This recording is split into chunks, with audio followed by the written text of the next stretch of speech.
The snowstorm hit the Montana Territory in late November 1876, with such ferocity that Yates Crawford thought he might lose his way between the barn and his cabin. But he pressed forward through the white curtain of wind and ice, because his horse needed tending.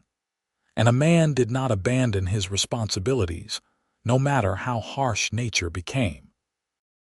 He was 24 years old, a ranch hand who had saved enough to lease a small plot of land 20 miles outside of Linden, and he had seen hard winters before, but nothing quite like this. The wind howled through the pine trees like a living thing, and the temperature had dropped so low that his breath froze in his beard before he could even exhale fully.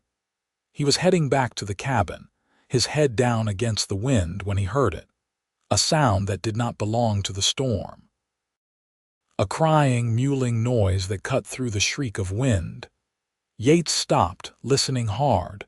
There it was again, high-pitched and desperate. He changed direction, trudging through snow that came up past his knees, following the sound until he nearly tripped over what looked like a dark mound half buried in a snowdrift. The mother bear lay dead, her body already stiffening in the cold. She had been shot, he could see that much, probably by some fool hunter who did not check his kill properly before moving on. And huddled against her cooling body was the smallest bear cub Yates had ever seen, its dark fur matted with snow, its cries growing weaker with each passing moment. He knew he should walk away. Bear cubs grew into bears, and bears were dangerous. But the creature was so small, so helpless, and the storm was not letting up. If he left it here, it would be dead within the hour. Yates Crawford had never been the kind of man who could walk away from something suffering. He pulled off his coat, ignoring the immediate bite of cold, and wrapped the cub in it. The little thing squirmed weakly, its cries muffled by the fabric. Yates held it against his chest and ran for the cabin as fast as the deep snow would allow. Inside, he stoked the fire until it roared and laid the cub down near the hearth. It was a black bear cub, probably only a few weeks old, small enough to fit in both his hands. Its eyes were barely open, and it was shivering so hard its whole body shook. Yates warmed some milk he had from his cow and tried to get the cub to drink, but it only whimpered and turned its head away. He sat there for an hour, trying different approaches, growing increasingly frustrated and worried. The cub was getting weaker. He could see it in the way its movements became more sluggish, the way its cries grew quieter. He needed help, but the storm outside was still raging, and he had no idea who he could even ask. Most folks in these parts would tell him to let nature take its course, that a bear cub was not worth saving. The storm lasted 3 days. 3 days during which Yates barely slept, trying everything he could think of to keep the cub alive. He finally got it to take a little milk by warming it first and dipping his finger in it, letting the cub suck the drops from his skin. It was tedious work, and he had to do it every few hours, but slowly, painfully slowly. The cub began to strengthen. When the storm finally broke, Yates saddled his horse and headed into Linden with the cub wrapped in a sling against his chest. The town was small, just a main street with a general store, a saloon, a church, and a scattering of other buildings. Most of the people were white settlers, ranchers, and their families, but there were others too. A Chinese family that ran a laundry, a Mexican blacksmith, and on the outskirts of town, he had heard there were some Cherokee families who had settled there after being displaced from their ancestral lands. He went to the general store first, hoping old Mrs. Henderson might have some advice about feeding the cub. She took one look at the bundle against his chest and shook her head. "That is a fool's errand, Yates Crawford," she said, but her voice was not unkind. "You cannot raise a wild animal." "I cannot let it die either," he said. She sighed and gave him some supplies, including a small nursing bottle meant for lambs. If you are determined to do this, you might want to talk to the Proudfoot girl. Lives about 2 miles past your place, up in the foothills. Her grandmother was Cherokee, knew all sorts of things about animals and healing. The girl learned from her before the old woman passed. Might be she could help you. Yates had heard of the Proudfoot family in passing but had never met them. He thanked Mrs. Henderson and bought the supplies, along with some extra flour and coffee, then headed out of town in the direction she had indicated.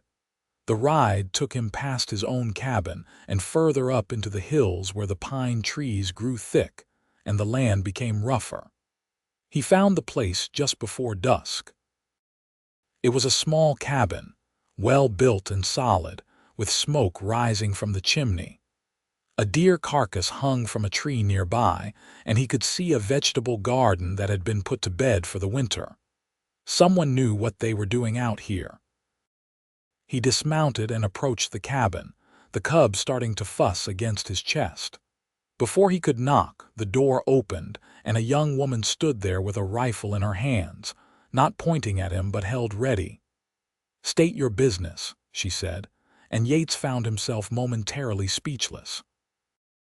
She was the most beautiful woman he had ever seen. She stood about average height with long black hair braided down her back, dark eyes that watched him with keen intelligence, and high cheekbones that spoke of her Cherokee heritage.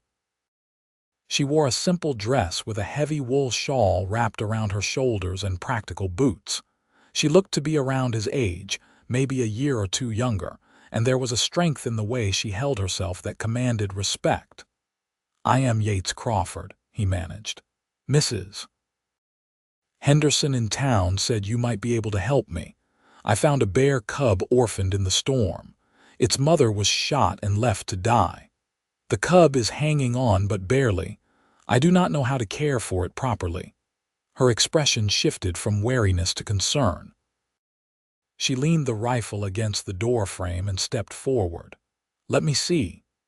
He opened his coat and showed her the cub. It was crying weakly, and he could feel its tiny body trembling. The woman reached out and gently touched the cub's head, her fingers careful and practiced. "Bring it inside," she said. "Quickly." Her cabin was warm and orderly. Herbs hung drying from the rafters, and there were shelves lined with jars and bottles. She cleared a space near the fire and gestured for him to lay the cub down. He did, and she immediately began examining it with sure hands, checking its mouth, its eyes, feeling along its sides. "You are keeping it too warm," she said. "Bear cubs need warmth but not this much heat. It is stressing its body. And this milk, what are you feeding it?" "Cow's milk," he said. "It is all I have." She shook her head.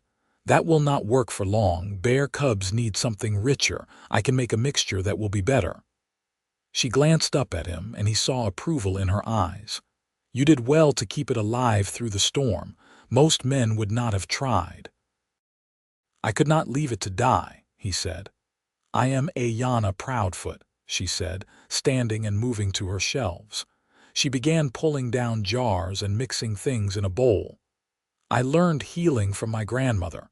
She taught me about animals as well as people. This little one is very young, maybe 3 weeks old. It will need constant care." "Can you help me?" he asked. She looked at him for a long moment, considering. This is not a small commitment. A bear cub needs to be fed every few hours. It needs to be kept clean, taught how to eat solid food eventually, and always there is the question of what you will do when it grows large enough to be dangerous. "I will figure that out when the time comes," Yates said. "Right now I just want to keep it alive." Aiyana nodded slowly. "Then I will help you, but I cannot come to your cabin every day. You will need to bring the cub here at least for the first few weeks until we are sure it is strong enough." "I can do that," he said immediately. "I will pay you for your time and knowledge." She waved a hand dismissively. "We will work something out. For now, let us focus on this little one." She had him hold the cub while she prepared the mixture. explaining as she worked that she was combining some of the cow's milk with rendered fat and a few other ingredients that would make it closer to what a mother bear would provide. When it was ready, she filled the nursing bottle and showed him how to hold the cub properly, supporting its head and letting it find the nipple at its own pace. This time, the cub latched on almost immediately and began to suckle with surprising strength. Yates felt a surge of relief so strong it nearly made him dizzy. Aiyana watched with a small smile on her face. "There," she said softly, "it will be all right now." They stayed like that for a while, Yates feeding the cub while Aiyana watched and occasionally adjusted his grip or the angle of the bottle. The firelight played across her face, and he found himself stealing glances at her, noticing the gentle way she spoke, the competence in every movement. "Why do you live out here alone?" he asked, then immediately regretted the question. It was too personal, too forward. "I apologize, that was rude of me," but she did not seem offended. "My grandmother and I lived here together. When she passed last spring, I stayed. This is my home. I know the land, I can hunt and grow my own food. I see no reason to leave just because I am alone." "That must be hard," he said. "Being alone, I mean," she shrugged. "I am used to it. My father was white, a trapper who stayed with my mother for a few years before moving on. My mother died when I was young. My grandmother raised me. She taught me to be strong, to rely on myself. The town people mostly leave me alone, which is how I prefer it." There was a weight to her words, a history of pain and injustice that he could only guess at. He knew how Cherokee people had been treated, forced from their lands, their families torn apart. That Aiyana and her grandmother had managed to make a life here at all was a testament to their strength. "Mrs. Henderson spoke well of you," he offered. "She said you know healing." "My grandmother was a healer. She tried to pass her knowledge to me, though I am not as skilled as she was. Still, people come to me sometimes when they are sick or hurt. I do what I can." The cub finished eating and let out a small burp that made them both smile. Aiyana took it from him and showed him how to clean its face with a damp cloth, how to check that it was not too hot or too cold. "You will need to feed it again in 3 hours," she said. "Through the night as well. Are you prepared for that?" "I have been doing it already," he said. "I can manage. Then take some of this mixture with you. I will make more for tomorrow. Bring the cub back in the morning and we will see how it is doing." He took the bottle she offered and carefully wrapped the cub back in the sling against his chest. At the door, he paused. "Thank you, Miss Proudfoot. Truly, I did not know what else to do." She looked at him with those dark, intelligent eyes. "You did the right thing bringing it to me. Most men would have given up by now." "I am not most men," he said, and then felt foolish for saying something that sounded so boastful. But Aiyana just smiled, a real smile that lit up her whole face. "No," she said, "I can see that you are not." He rode home through the early darkness with the cub warm against his chest, and his mind full of thoughts about the Cherokee woman with the beautiful smile and the gentle hands. True to his word, Yates returned the next morning with the cub, and the morning after that, and the one after that. Each visit followed a similar pattern. Aiyana would examine the cub, make sure it was feeding properly, teach him something new about its care. And slowly, almost without him noticing at first, they began to talk about other things. She told him about growing up in these hills, about the stories her grandmother had shared of the old Cherokee lands in the east, the long, terrible journey west, the struggle to survive in a world that had turned hostile.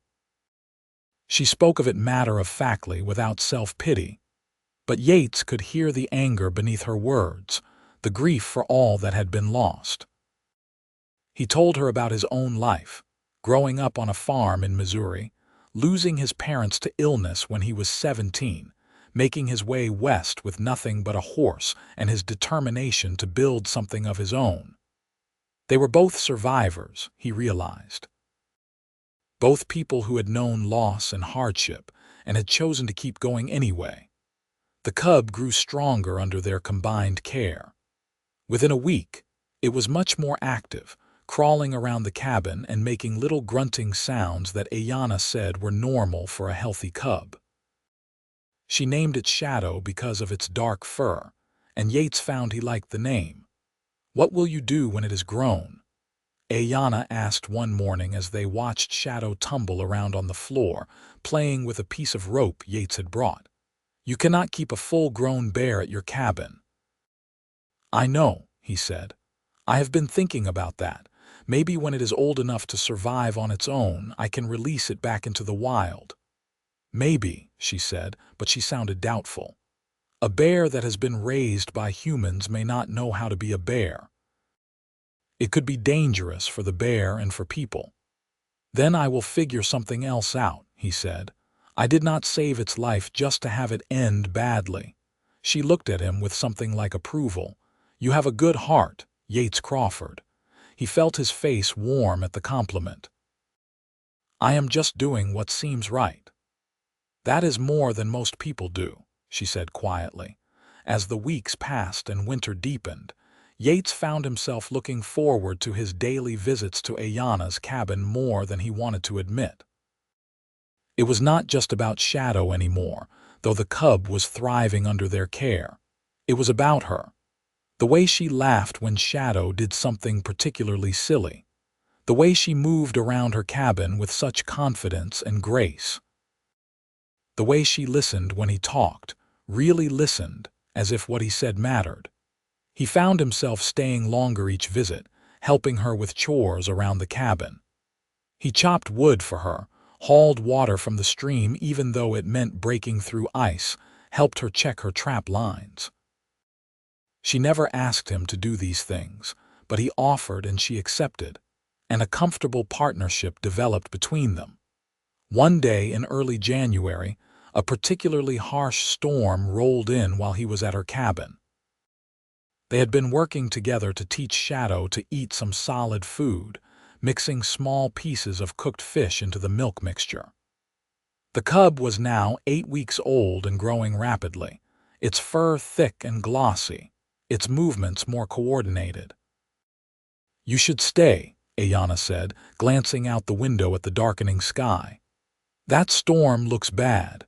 Your cabin is too far to ride in this weather." "I do not want to impose," he said, though the idea of staying, of spending more time with her, made his heart beat faster. "It is not an imposition," she said firmly. "It is common sense. You can sleep by the fire, I have extra blankets." So he stayed. They made dinner together, venison stew with vegetables she had stored from her garden. They ate by the fire while Shadow curled up between them, full and content. Outside, the wind howled and snow pounded against the cabin walls, but inside it was warm and peaceful. "Tell me something," Aiyana said after a while. "Why did you really save Shadow? You must have known how much trouble a bear cub would be." Yates thought about it, trying to put into words something he had not fully examined himself. "My mother used to say that you could judge a man by how he treated the helpless," he said slowly. "When I saw that cub lying there in the snow, crying for its mother, I just thought about what she would have wanted me to do. I could not walk away and still be the kind of man she raised me to be." Aiyana was quiet for a moment, and when she spoke, her voice was soft. "She would be proud of you." "I hope so," he said. "She was a good woman, kind. She used to feed travelers who came by our farm even when we did not have much to spare. She said kindness cost nothing and meant everything." "My grandmother was the same way," Aiyana said. After everything her people had been through, all the cruelty and injustice, she still believed in doing good. She still helped anyone who came to her door needing healing, whether they were Cherokee or white or Mexican or anyone else. She said hate was a poison that hurt the person carrying it more than anyone else. They would have liked each other, I think, Yates said. Your grandmother and my mother. Yes, Aiyana said, smiling. I think they would have. They talked late into the night, sharing stories about their families, their hopes and fears, their dreams for the future. Yates told her about his plans to expand his land, maybe run cattle someday, build something lasting. Aiyana talked about wanting to create a real garden of healing herbs, to honor her grandmother's memory by continuing her work. Somewhere in those hours, as the fire burned low and shadows snored softly between them, Yates realized he was falling in love with her. It hit him like a physical thing, a certainty that settled deep in his chest. This woman, with her strength and her kindness and her quiet beauty, had become essential to him in a way that had nothing to do with the bear cub they were raising together. He did not say anything. It was too soon, too uncertain. He had no idea if she felt anything for him beyond friendship and partnership in caring for Shadow. But the knowledge was there now, impossible to ignore, coloring everything he saw when he looked at her. The storm lasted through the night and into the next morning. When Yates finally rode home, the sun was high and the world was blanketed in fresh snow that sparkled like diamonds. Shadow stayed with Aiyana, as had become the custom. The cub seemed equally comfortable with both of them, but Aiyana's cabin was warmer and better set up for its needs. Over the following weeks, Yates came to realize that his feelings were not one-sided. There were small signs. The way Aiyana's face lit up when he arrived each morning, the way she found excuses to stand close to him when they were working together, the way she laughed at his jokes, even the ones that were not particularly funny, the way she watched him when she thought he was not looking, but neither of them spoke of it. There was a hesitation between them, an uncertainty born of their different backgrounds and the harsh realities of the world they lived in. Yates knew that plenty of people in Linden would not approve of a white man courting a Cherokee woman. He had heard the ugly talk in the saloon, the prejudice and hatred that some people carried. He did not care about that, but he worried that it might make life harder for Aiyana. For her part, Aiyana seemed wary of opening herself up to that kind of vulnerability. She had built a life of independence after losing everyone she loved. Letting someone in, trusting someone with her heart, was a risk she seemed reluctant to take. So they existed in this strange in-between place, clearly more than friends but not yet something more, dancing around their feelings while Shadow grew larger and more boisterous with each passing day. It was in late February that everything changed. Yates arrived at Aiyana's cabin one morning to find her looking worried. Shadow was now 4 months old and the size of a large dog, though still very much a playful cub. "What is wrong?" he asked immediately. "Some men came by yesterday," she said. "They were hunters, saw the tracks outside. They know I have a bear cub here. One of them said it was dangerous, that I should kill it or they would do it themselves." Anger flared hot in Yates's chest. "They threatened you." "Not directly," she said, "but the meaning was clear enough. They are scared, and scared men do foolish things." "Did you recognize them?" One was Tom Henderson, the son of the woman who runs the general store. The others I did not know. Men from out of town, I think. Yates knew Tom Henderson. He was a loud, unpleasant man in his 30s, known for drinking too much and causing trouble. The fact that he was Mrs. Henderson's son was a source of embarrassment to the whole family. "I will talk to them," Yates said. "Make it clear that if they have a problem with Shadow, they take it up with me." "That might make things worse," Aiyana said. "If they see that you are protecting me, protecting the cub, they might cause trouble for you too." "Let them try," he said, and he meant it. The thought of anyone threatening Aiyana, Anyone trying to harm her or Shadow filled him with a protective fury he had never felt before. She looked at him for a long moment, something shifting in her expression. "Why are you doing this? Shadow is just a bear. He is not worth you making enemies over." "He is not just a bear," Yates said, "and this is not just about him. You know that." The words hung in the air between them, heavy with meaning. Aiyana's breath caught and he saw her eyes widen slightly. "Yates," she said softly. He took a step closer to her. "I have been coming here every day for 3 months," he said.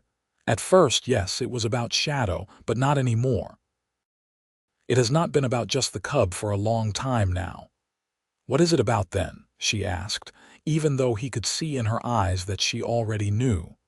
"You," he said simply. "It is about you. I come here because seeing you is the best part of my day. Because when I am with you, everything makes sense in a way it never has before. Because I have fallen in love with you, Aiyana Proudfoot, and I do not care who knows it or who does not like it." For a moment, she just stared at him, her dark eyes shining with emotion. Then she closed the distance between them and kissed him, her hands coming up to cup his face. He wrapped his arms around her and held her close, and it felt like coming home after a long journey. When they finally pulled apart, both breathless, she rested her forehead against his. "I love you too," she whispered. "I have for weeks now, but I was afraid to say it, afraid of what it might mean." "It means we face whatever comes together," he said. "That is all. Whatever problems arise, we face them together." She smiled, and it was like the sun breaking through clouds. "Together," she repeated. "Yes." They spent the rest of the morning not talking about threats or danger, but about themselves and their future. Yates proposed properly, getting down on one knee despite the fact that Shadow tried to climb on his back while he did it, making them both laugh. Aiyana said yes without hesitation, her eyes bright with tears of joy. "I do not have a ring to give you," he admitted, "but I will get one. I will go into town tomorrow and buy the finest ring they have." "I do not need a ring," she said. "I just need you. And Shadow, I suppose, since he seems to come with the arrangement." As if on cue, Shadow bounded over and knocked into both of them, nearly sending them tumbling. The cub was getting strong, his muscles developing rapidly. He was still playful and gentle with them, but Yates could see that Aiyana's earlier concerns had merit. Shadow would not stay small and manageable forever, but that was a problem for another day. Right now, he was engaged to be married to the woman he loved, and everything else seemed secondary to that joy. They decided to keep the engagement quiet for a little while, not out of shame but simply to have some time to themselves before dealing with whatever reactions might come from the town. Yates continued his daily visits, but now there was an openness between them that had not existed before. They could hold hands while watching Shadow play. They could steal kisses when the moment felt right. They could talk about their future in concrete terms, making plans about where they would live and how they would build a life together. "I want you to move into my cabin," Yates said one evening. "Or I can move here if you prefer. I just want us to be together." "Your cabin is larger," Aiyana said practically, "and closer to town. But I would miss this place. My grandmother is buried here, up on the hill behind the cabin." "Then we will keep both places," he said. "We can use this cabin as a summer home, come here when we want to get away. And we will make sure the grave is always tended." She kissed him for that, a long, slow kiss that made his head spin. "You are a good man, Yates Crawford. I am lucky to have found you." "I am the lucky one," he said, and meant it with his whole heart. The peace they had found was shattered a week later when Tom Henderson showed up at Aiyana's cabin with 3 other men. Yates happened to be there, which was fortunate because the situation turned ugly fast. "We are here about the bear," Tom said, his voice aggressive. He was a big man, gone to fat around the middle with mean eyes and a perpetual sneer. People in town are worried. That thing is dangerous. Shadow is not dangerous, Aiyana said calmly, though Yates could see the tension in her shoulders. He is just a cub. Cubs grow into bears, one of the other men said. And bears kill people. We want it dealt with before that happens. Shadow is not your concern, Yates said, stepping forward to put himself between Aiyana and the men. He is ours, and we are managing him just fine. Tom's eyes narrowed. So it is true then. You and the Indian girl are together. People in town have been talking about it, how you spend all your time out here. The slur in his voice when he said Indian girl made Yates's hands clench into fists. Her name is Aiyana, and you will speak of her with respect. And yes, we are together.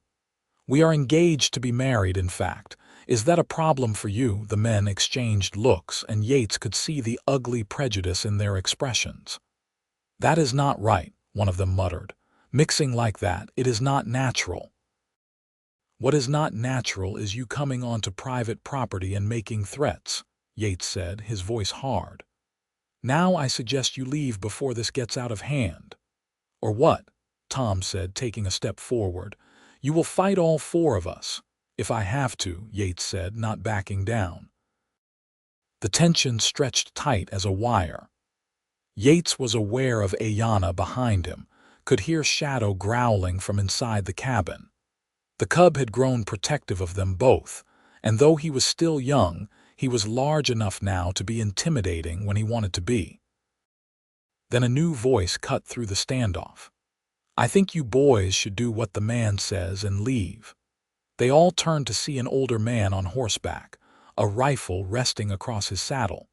Yates recognized him as John Stratton, a respected rancher whose land bordered his own. John was in his 50s, weathered and tough, known for being fair-minded and not tolerating nonsense. This is not your business, John, Tom said, but some of the bluster had gone out of his voice. I am making it my business, John said calmly. Yates is my neighbor and a good man. I have no patience for people who come looking for trouble. Now move along before I decide to mention to your mother that you are out here harassing folks instead of doing the work she is paying you for. That did it. Tom was clearly afraid of his mother, for all his aggressive bluster. He shot Yates and Aiyana a nasty look but turned and headed for his horse. The other men followed, muttering among themselves. When they were gone, John dismounted and approached. Sorry about that, he said. I was riding fence line and saw them heading this way.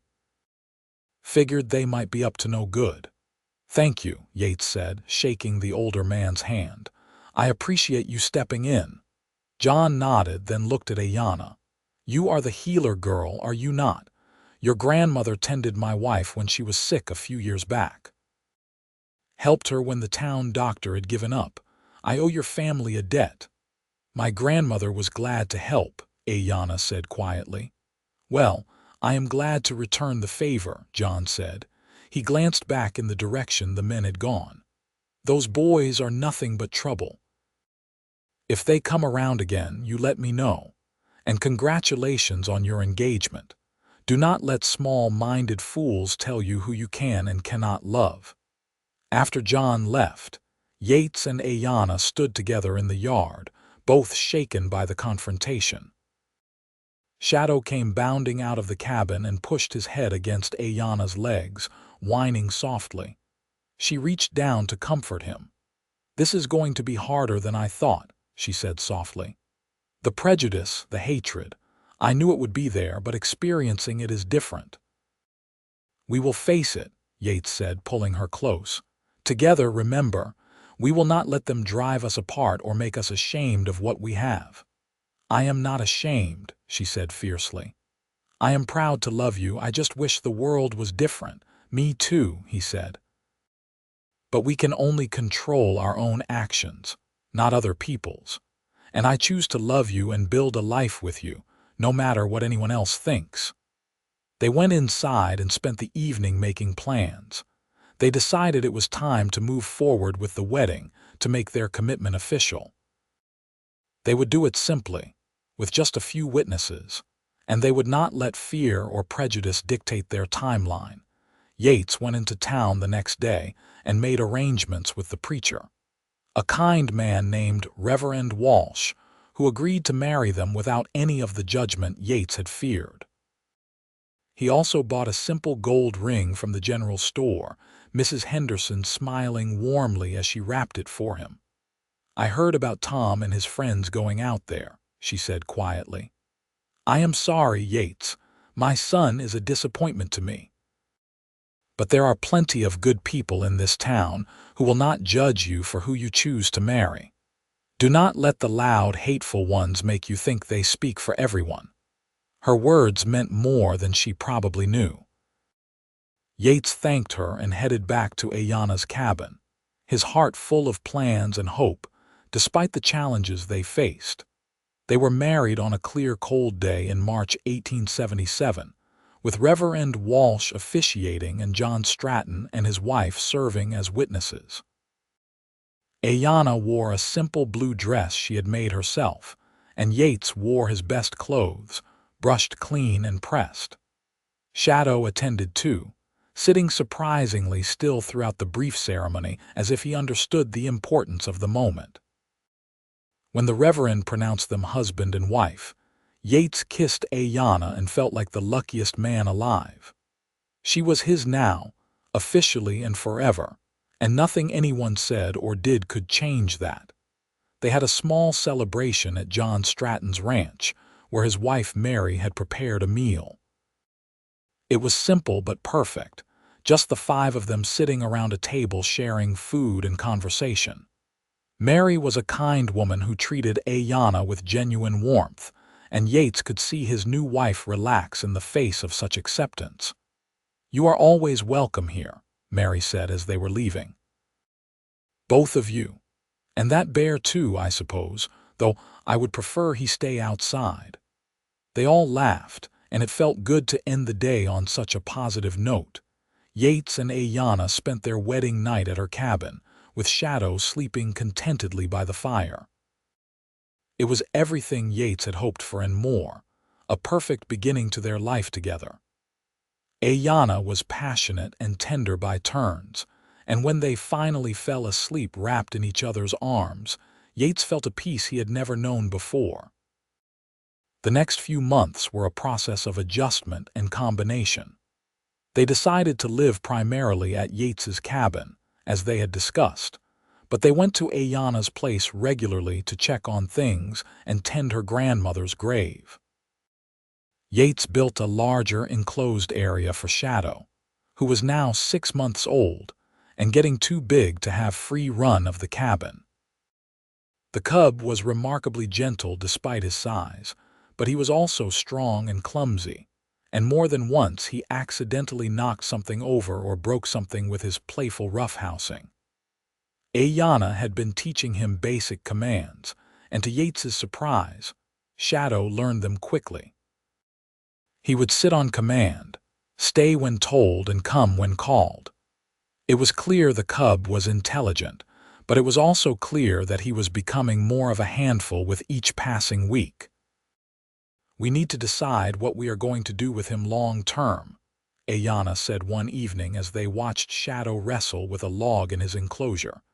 "He is getting big enough that some people might see him as a threat."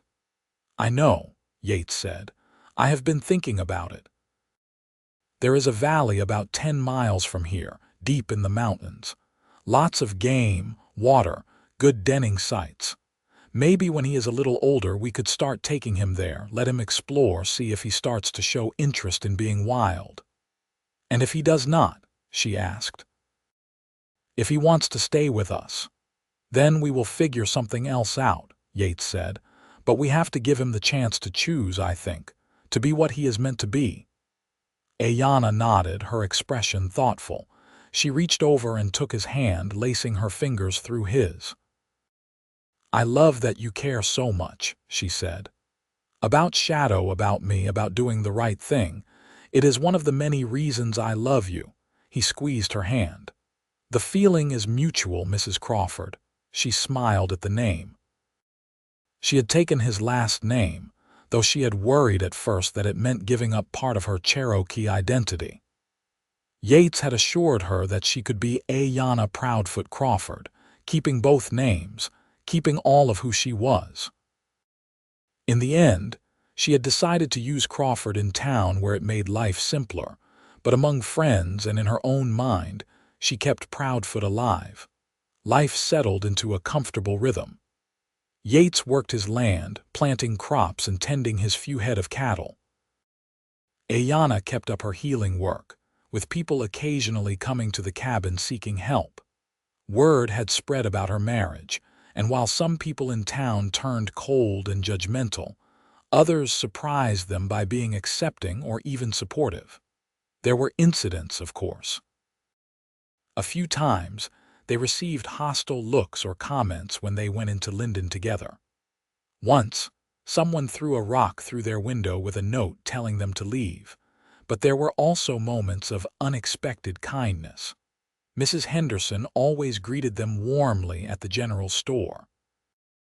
Reverend Walsh made a point of acknowledging them at church services.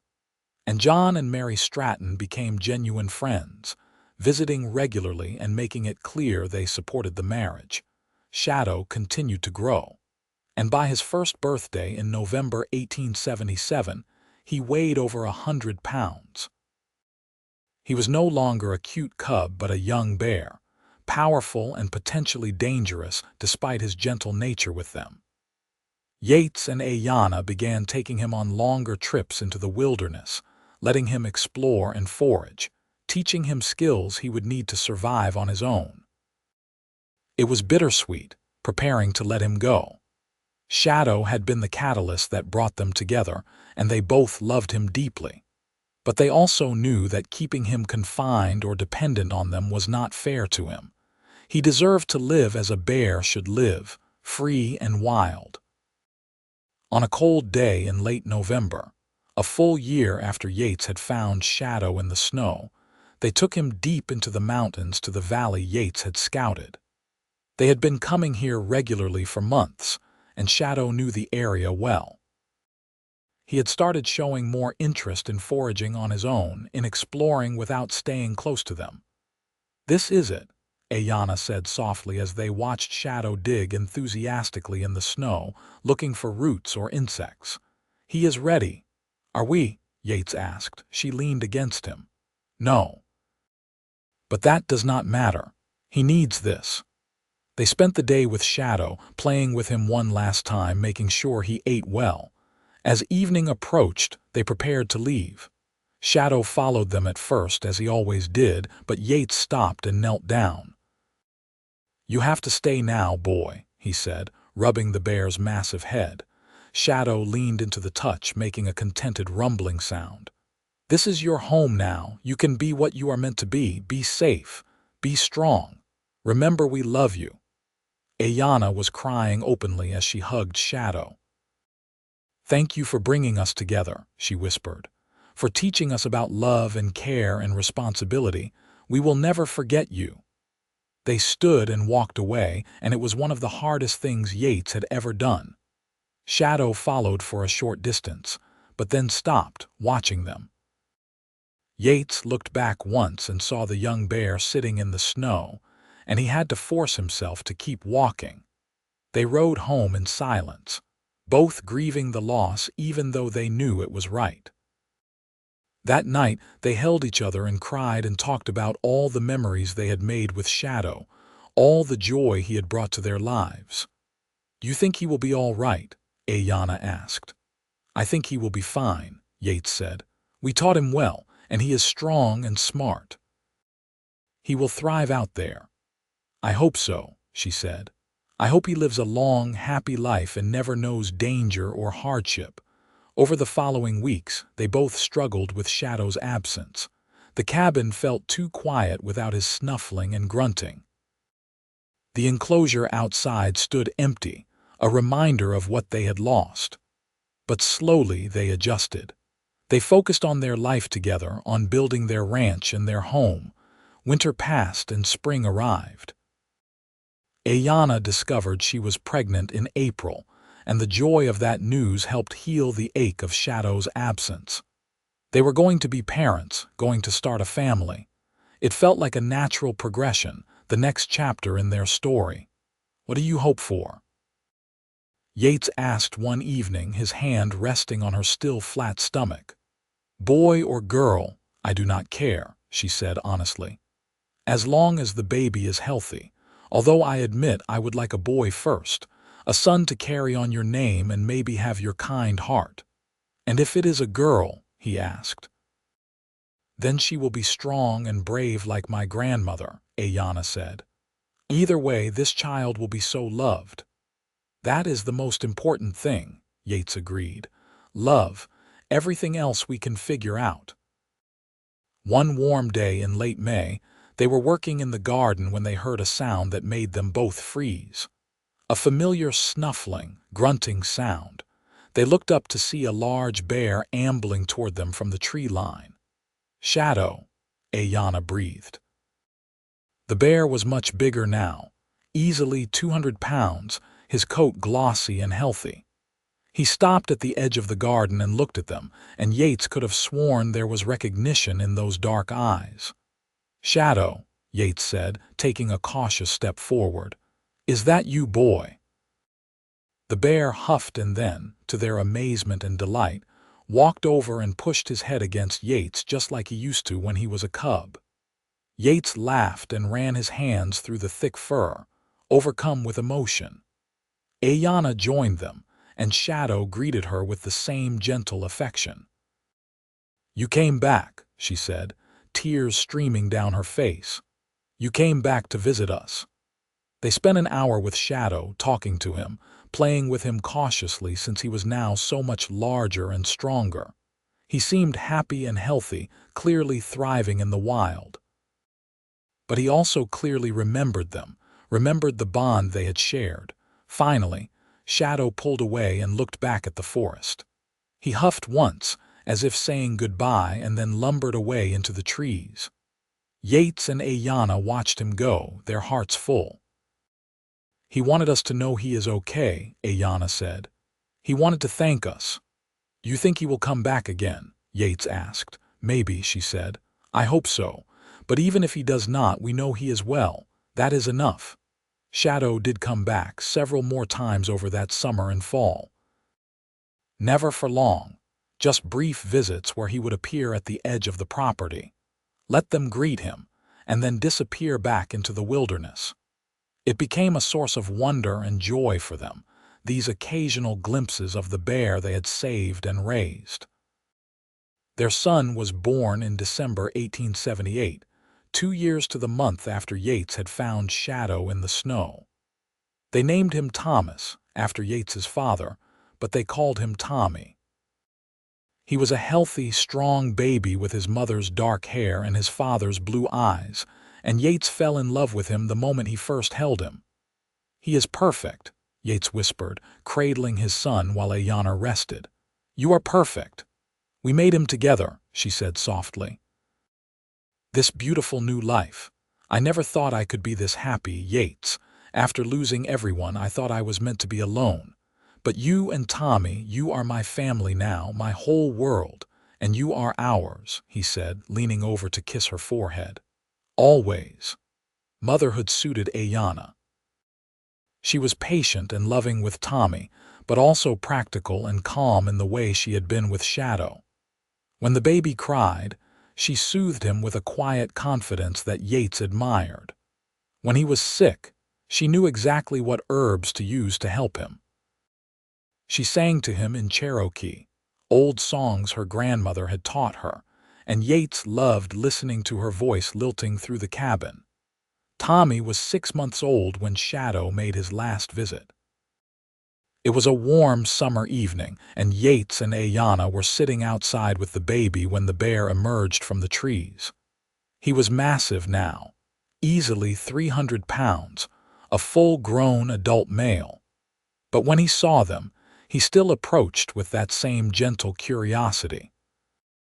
Aiyana kept Tommy in her arms, protective but not afraid. Shadow sniffed carefully at the baby, his movements surprisingly delicate for such a large creature. Tommy, too young to understand fear, reached out a chubby hand and patted the bear's nose. Shadow huffed softly, almost as if he was amused. "This is Tommy," Aiyana told Shadow. "Our son. You are the reason we found each other, the reason he exists. He is your legacy as much as ours." Shadow sat back on his haunches and looked at them for a long moment. Then he stood and walked over to Yates, bumping his head against Yates's shoulder in the old familiar gesture. Yates wrapped his arms around the bear's thick neck, breathing in the wild scent of him, memorizing this moment. "Thank you," Yates said quietly, "for everything. For giving me a reason to meet Aiyana, for teaching us about love and care, for being part of our family. We will never forget you, Shadow. Never." The bear pulled away and looked at each of them one more time. Then he turned and walked slowly into the forest, disappearing into the gathering dusk. Somehow they both knew this was the last time. Shadow had come to say goodbye to see the family he had helped create, and now he was moving on to fully live his own life. "Goodbye, old friend," Aiyana whispered, tears on her cheeks. "Live well." They held each other and their son as darkness fell, grateful for the extraordinary animal that had brought them together and changed their lives forever. Years passed. Good years full of work and love and the steady building of a life together. Tommy grew into a bright, curious boy who loved animals and the outdoors. Yates and Aiyana told him stories about Shadow, about the bear cub they had raised and released. Tommy listened with wide eyes, fascinated by the tale of how his parents had met. They had 2 more children, a daughter they named Grace in 1881 and another son, Samuel, in 1884. The cabin had to be expanded to accommodate the growing family, and Yates built on 2 more rooms with help from John Stratton and some other neighbors who had become friends over the years. The prejudice they had faced early in their marriage never fully went away, but it diminished as people saw the strength of their partnership and the love in their family. Some people would always judge them for crossing racial boundaries, but they learned to ignore those voices and focus on the relationships that mattered. Aiyana continued her healing work, and her reputation grew. People came from miles around seeking her help, and she treated everyone with the same compassionate care her grandmother had shown. She taught her children about Cherokee medicine and traditions, making sure they understood and honored that part of their heritage. Yates built his ranch into a modest success, running cattle and horses on land he eventually managed to purchase outright. He was known as a fair and honest man, someone who could be trusted and relied upon. The ranch that had started as just a dream became a reality, a legacy he could pass on to his children. On quiet evenings, when the children were in bed and the chores were done, Yates and Aiyana would sit together on the porch and talk about their lives, about how far they had come from those early uncertain days. They would remember Shadow, wondering if he was still out there in the mountains, if he had found a mate and started his own family. "You ever regret it?" Yates asked one such evening in the summer of 1890. They had been married 13 years, and his love for her had only deepened with time. "The difficulties we faced because of our marriage. The things people said, the way some people treated us." "Never," Aiyana said firmly. "Not once. You are the best thing that ever happened to me, Yates Crawford, you and our children. I would face all those difficulties 100 times over for the life we have built."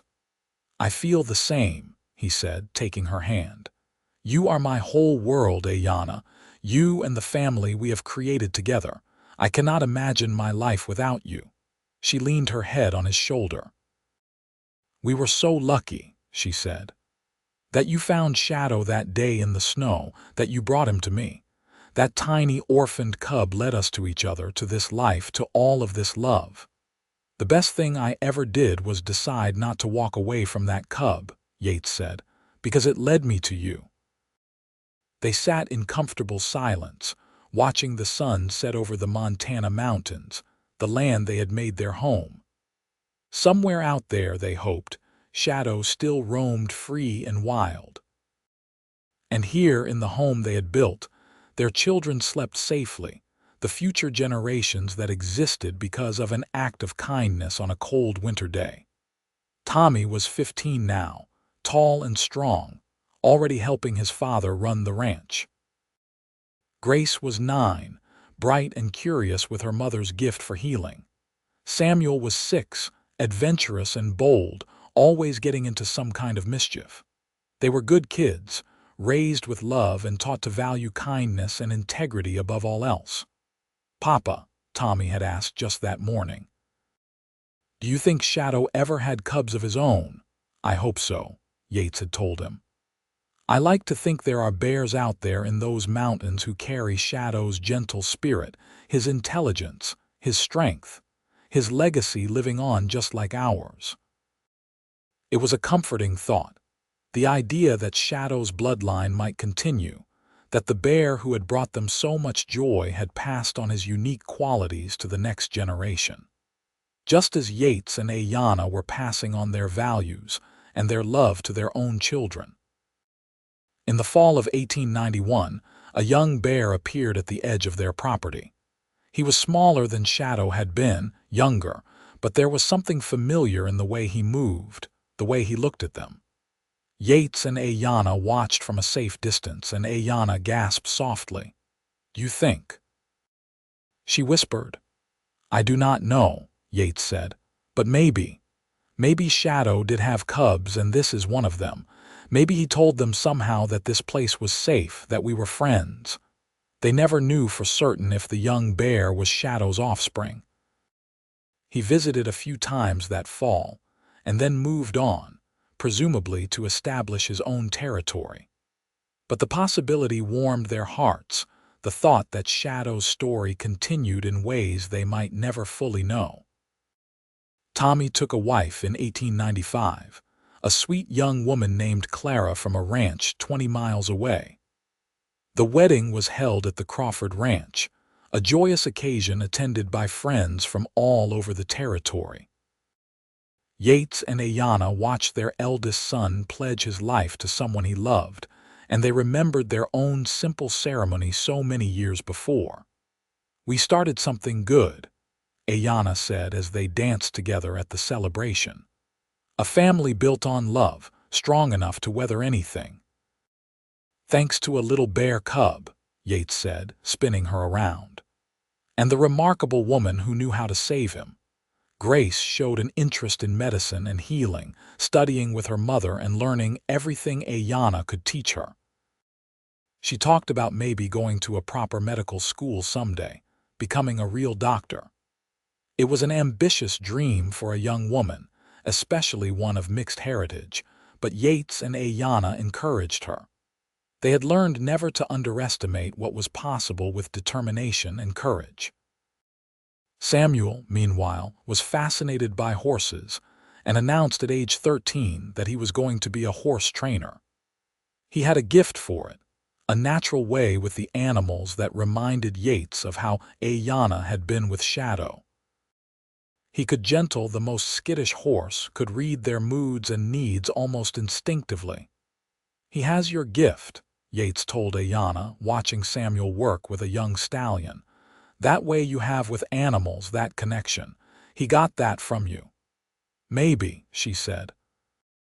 "Or maybe it comes from growing up hearing stories about a bear cub and the love that saved him. Maybe it taught all our children to see animals differently, to respect them and care for them." It was true that their children had grown up with a unique perspective on animals. They had been taught from the beginning that animals were not just tools or resources, but living beings deserving of respect and compassion. It was a lesson that shaped how they moved through the world. In 1898, Montana became a state, officially joining the Union. Yates was 46 years old, Aiyana, 44. They had lived through the tail end of the Wild West era and were now seeing the frontier transition into something more settled and civilized. Towns grew larger, railroads connected distant places, and the wild open spaces began to shrink. But in the mountains around their ranch, there was still wilderness, still places where bears roamed free and eagles soared overhead, still the wild beauty that had drawn them both to this land in the first place.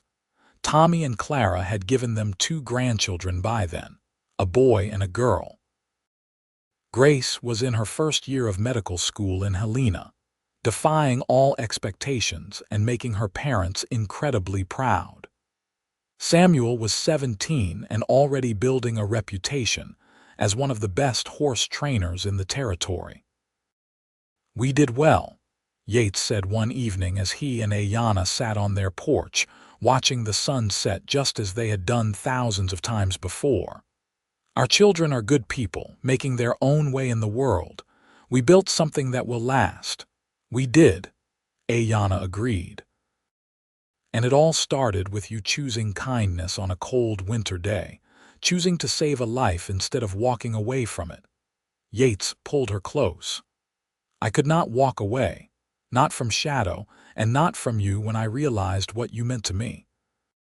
Walking toward the things that matter, the things and people worth fighting for, that is what life is about." "I love you," she said simply. "After all these years, through everything we have faced, I love you more every day." "And I love you," he replied, "more than words can say. You are my whole world, Aiyana. You always have been." They sat together as the stars began to appear in the darkening sky, 2 people who had found each other through the most unlikely of circumstances. A lonely rancher and a Cherokee healer, brought together by an orphaned bear cub, building a love that had withstood prejudice and hardship to become something extraordinary. Somewhere in the mountains, bears still roamed. Maybe some of them carried Shadow's blood, his legacy living on in the wild. And here on the ranch, Yates and Aiyana's legacy lived on in their children and grandchildren, in the love and values they had passed down. It was a good life, a life worth living. And it had all begun with a simple choice on a snowy winter day. To save a life, to show compassion, to not walk away from something in need. That one choice had led to everything else, to love and family and a future full of hope. As they aged, Yates and Aiyana remained active in their community, their ranch thriving under Tommy's management as Yates gradually handed over more responsibilities to his son. Aiyana continued her healing work, training Grace when she was home from medical school and taking on apprentices from time to time. They had become respected elders, their marriage no longer the scandal it once had been, but instead seen as a testament to enduring love. Young couples would sometimes come to them for advice, asking how they had made their partnership work for so long. "You have to choose each other every day," Aiyana would tell them. "Not just once at the altar, but every single day. You choose to be kind, to be patient, to listen and understand. You choose love even when it is hard. And you have to respect each other," Yates would add. "See each other as equals, as partners. Support each other's dreams and goals. Stand together against whatever challenges come." It was wisdom earned through years of living and loving, through the trials they had faced and overcome together. In the summer of 1903, on a warm afternoon much like the one 25 years earlier when Shadow had made his final visit, Yates and Aiyana were sitting outside with their grandchildren when they heard a commotion from the tree line. The children jumped up excitedly as a massive black bear emerged from the forest. This bear was old, his muzzle graying, his movements slower than they once had been. But when Yates saw him, his heart knew immediately. This was Shadow. Impossibly, wonderfully, this was their bear coming home one last time. "Children, go inside," Aiyana said quietly, her voice thick with emotion. Quickly now, but calmly. This is a very special moment. The children obeyed, though they watched through the window with wide eyes. Yates and Aiyana stood slowly and walked toward the bear. Shadow stopped and looked at them, and Yates could see recognition in those dark eyes, the same recognition he had seen all those years ago when Shadow had first returned as a wild bear.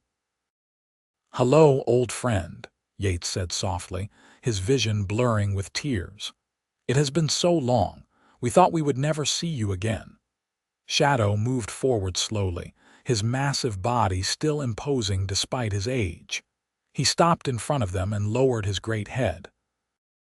Yates reached out with a trembling hand and touched the gray muzzle, feeling the warmth of the bear's breath. "You have lived a good long life," Aiyana said, her own tears falling freely. "We are so glad, so proud of you. Thank you for coming back to us one more time." They stood there for a long time, the three of them together one final time. Shadow leaned against them gently, as if remembering when he was small enough to tumble into their laps, as if saying goodbye to the humans who had given him life and freedom. Finally, Shadow pulled back. He looked at them both, his eyes holding theirs, and then he turned and walked slowly back into the forest. This time, they knew with certainty it was the last time. Shadow was old, his time on Earth drawing to a close, and he had come to thank them one last time for the gift of life they had given him so many years ago. "Goodbye, Shadow," Yates whispered. "Thank you for everything. Rest well, brave heart." They stood together, arms around each other as they watched their beloved bear disappear into the trees for the last time. Later, they would tell the grandchildren the full story, help them understand what an extraordinary thing they had just witnessed. But for now, they simply held each other and grieved and celebrated all at once. That night, lying in bed, Aiyana said quietly, "I think he came to say goodbye. I think he knew his time was near and he wanted to see us one more time." "I think so too," Yates said. Bears live about 25 years in the wild. Shadow would be almost 27 now. He has lived a long life, a good life. "Because you saved him," she said. "Because you chose compassion over convenience that winter day." "We saved him together," Yates corrected, "and he saved us in return. He brought us together, gave us this life, this family. I would say we are the ones who should be grateful." They were quiet for a while, thinking about the extraordinary bear who had shaped their lives in such profound ways. Finally, Aiyana said, "Do you believe in fate, Yates? Do you think we were meant to find each other?" "I do not know about fate," he said, "but I believe in choices. I believe that every choice we make leads us somewhere, opens some doors and closes others. I chose to save Shadow, and that choice led me to you. So maybe fate, maybe just the consequences of choosing kindness. Either way, I am grateful." "So am I," she murmured, nestling closer to him. "So very grateful." They were both in their 60s now, their children grown and starting families of their own, their grandchildren bringing new life and energy to the ranch. Their bodies were not as strong as they once had been, their movements slower, their hair completely gray. But their love for each other remained as vibrant and essential as it had been from the beginning. In the spring of 1904, Grace returned home from medical school with her degree and a plan to open a practice in Linden. She would be the first female doctor in the area and the first person of Cherokee descent to practice Western medicine there. It was a tremendous achievement, and Yates and Aiyana could not have been prouder. "Grandmother would be so proud," Aiyana told her daughter. "You are honoring her legacy in a way she never could have imagined." "I am honoring both of you," Grace said. "You taught me that being different does not mean being less than. You showed me that courage and love can overcome any obstacle. I would not be here without your example." Tommy's ranch was thriving, and he was respected throughout the territory as an honest and capable rancher. Samuel had married a year earlier and was establishing his own horse training business. All three children had built good lives, and they all credited their parents for teaching them the values that had guided them. "We are so blessed," Aiyana said one evening as she and Yates prepared for bed. "So incredibly blessed. Our children are happy and successful, we have beautiful grandchildren, we have each other. I never dreamed life could be this full." "I feel the same," Yates said. "Every day I wake up next to you is a gift. Every moment with our family is precious. I have no regrets, Aiyana, not one." "Nor do I," she said. "This life we have built together, it is everything I ever wanted and more than I ever hoped for." They lived several more good years, watching their grandchildren grow, welcoming new great-grandchildren into the family. The ranch continued to prosper, and their children made sure they were comfortable and cared for as they aged. Yates passed away peacefully in his sleep in the winter of 1912, at the age of 60. Aiyana was holding his hand when he took his last breath, and though her heart broke at the loss, she took comfort in the fact that they had loved each other so deeply and so well for 35 years. Not everyone got to experience that kind of love in a lifetime. She lived another 5 years after Yates died, staying in the cabin they had shared, tending her garden, helping Grace with her medical practice, spending time with her children and grandchildren. She missed Yates with an aching intensity that never fully faded, but she carried on because that was what he would have wanted. She carried on because their story was not just theirs, it lived on in the family they had created together. When Aiyana passed away in 1917 at the age of 63, her children buried her next to Yates on the hill overlooking the ranch, not far from where her grandmother rested at the old cabin site. 3 generations of strong women, and the man who had loved them, all resting in the Montana soil they had called home. Tommy inherited the ranch and continued to run it successfully, teaching his own children the values his parents had instilled in him. Grace's medical practice served the community for decades, and she trained several young women to follow in her footsteps. Samuel's horse training business became renowned throughout Montana and beyond. And on quiet evenings, when the grandchildren and great-grandchildren gathered, someone would always tell the story of how it all began. The story of a young rancher who found a bear cub orphaned in the snow. The story of the Cherokee woman who knew how to save it. The story of how a tiny creature brought 2 people together and created a love that would echo through generations. The story of Shadow, the bear who changed everything. The ranch still stands today, run by the 5th generation of Crawfords, and on the mantel in the main house is a painting that Grace commissioned shortly before her mother died. It shows a young Yates and Aiyana kneeling beside a small bear cub, their faces full of hope and wonder and the first stirrings of love. Beneath it is a small plaque that reads, "Shadow, 1876-1903.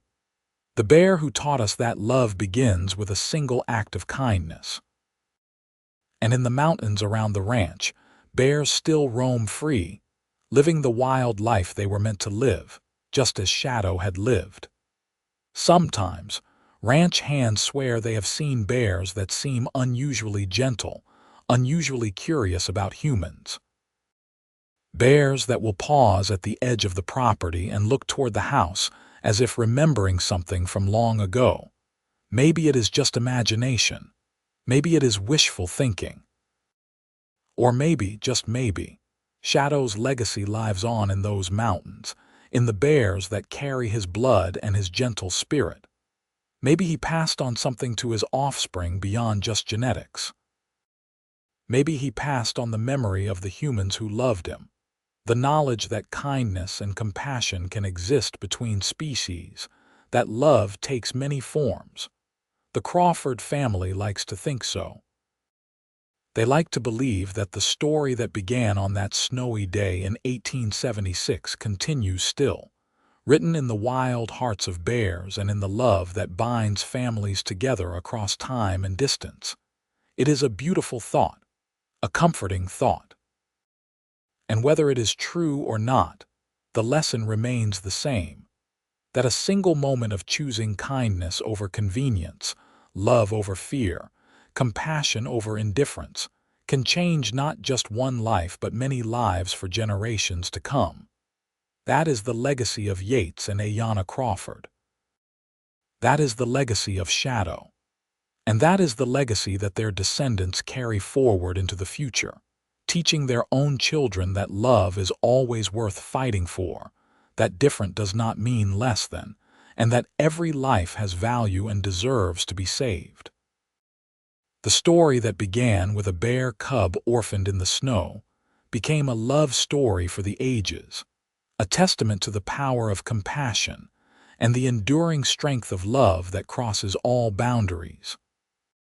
It is a story that reminds us that sometimes the most unexpected encounters lead to the most extraordinary outcomes, and that opening our hearts to others, no matter how different they may be, enriches our lives in ways we cannot imagine. And so the story ends where it began, in the mountains of Montana, with love and legacy and the wild beauty of a land that holds countless stories in its ancient bones. The Crawford family continues to thrive, still telling the story of how their lineage began with a choice made in kindness, and a love that conquered all obstacles. Shadow's story, Yates's story, Aiyana's story, they are all one story in the end. A story of love and courage and the bonds that connect us across species, across cultures, across time itself. It is a story that will be told for as long as the Crawford family endures, passed down from parent to child, a reminder of where they came from and the values that define them. And somewhere in the mountains, perhaps bears still remember. Perhaps the memory lives on in their wild hearts, the knowledge that humans and animals can share something beautiful, something transcendent. That love in all its forms is the most powerful force in the world. That is the story of Yates Crawford and Aiyana Proudfoot, of Shadow the bear and the extraordinary family they created together. A story of the Wild West, yes, but more than that. A story of the wild heart and its capacity for love beyond measure.